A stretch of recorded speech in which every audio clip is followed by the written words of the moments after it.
Hello everyone, मैं doctor love के कटारिया आप सबका स्वागत करता हूं।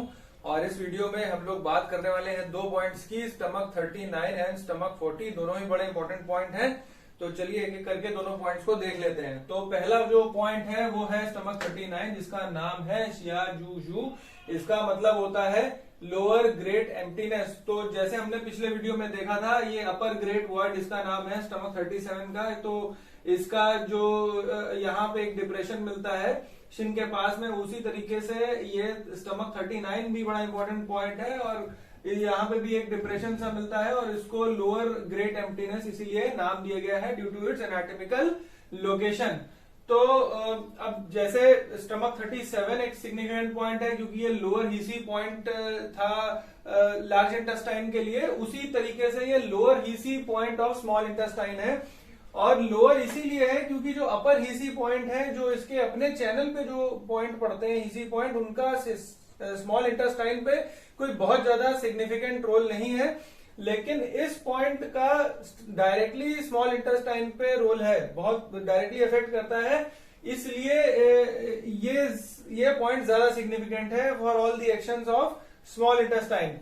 तो इसका फंक्शन क्या है कि स्मॉल इंटेस्टाइन में अगर चीज स्टैग्नेट कर रही है जिसकी वजह से पेन आता है, तो वहां पे इसको देंगे तो किस तरह का पेन आता है, थोड़ा यूनिक रहता है। इसके बारे में समझ लेना चाहिए कि ये बड़ा इस तरह का पेन होगा जो कि लोअर एब्डोमेन से वेस्ट की तरफ जाएगा, लंबर रीजन में जाएगा और टेस्टिकल्स की तरफ भी जाएगा।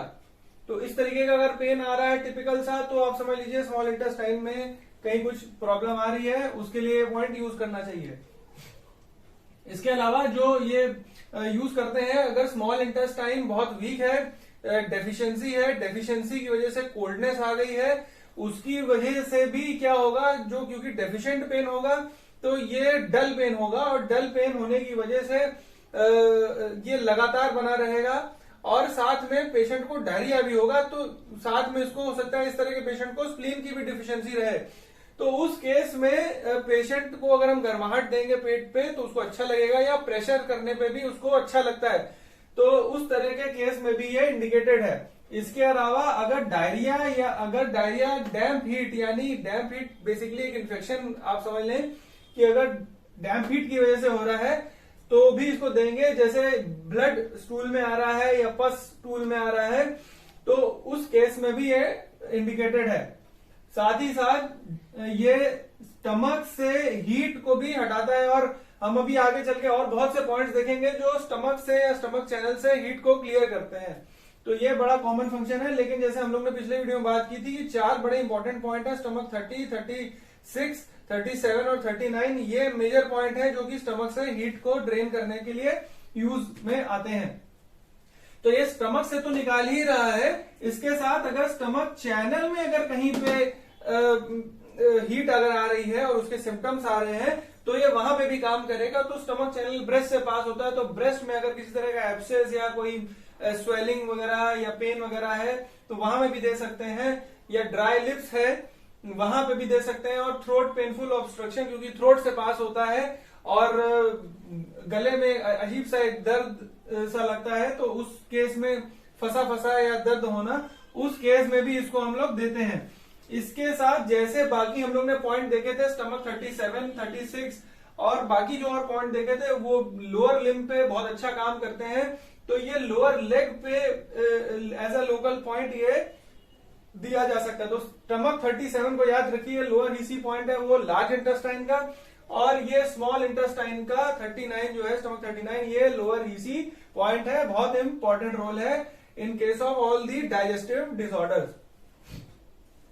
तो इसकी लोकेशन रह गई, तो लोकेशन के लिए हम लोग बताएंगे कि इसमें आप स्टमक 37 से आप 3 चुन नीचे चले जाएं, या फिर आप स्टमक 38 यानी कि मिडिल ऑफ द जो लोअर लेग है वहां से अगर आप 1 चुन नीचे चले जाएंगे तो स्टमक 37 पॉइंट आपको शिन ऑफ द टीबिया के लेटरल एस्पेक्ट पे जो वॉइड है, जो गड्ढा है, वहां पे वो मिल जाएगा। तो वो स्टमक 39 पॉइंट है।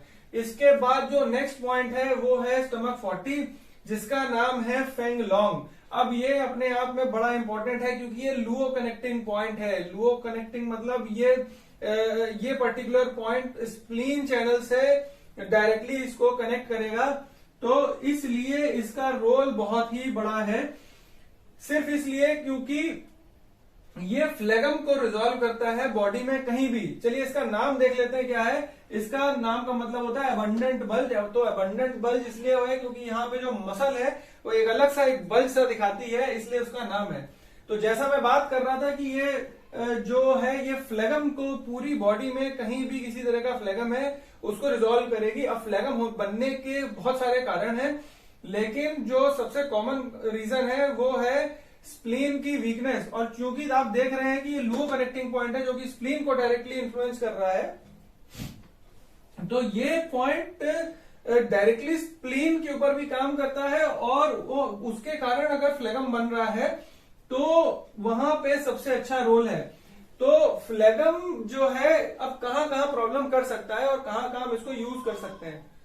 तो फ्लेगम जो है ये अगर चेस्ट में जाके इकट्ठा हो जा रहा है तो चेस्ट में फ्लेगम जो है वहां एक्सपेक्टोरेशन होगी, बाहर जो है बलगम वगैरह निकलेगी, कफ निकलेगा, तो वहां इसको दे सकते हैं। क्योंकि देखिए ये जो फ्लेगम होता है ये 4 जगह जाता है। मोस्ट जो दिखने वाला फ्लेगम होता है ये लंग्स में जाके इकट्ठा हो जाएगा, या माइंड में चला जाएगा, या थ्रोट पे चला जाएगा, या हार्ट पे चला जाएगा। ये 4 जगह जाता है।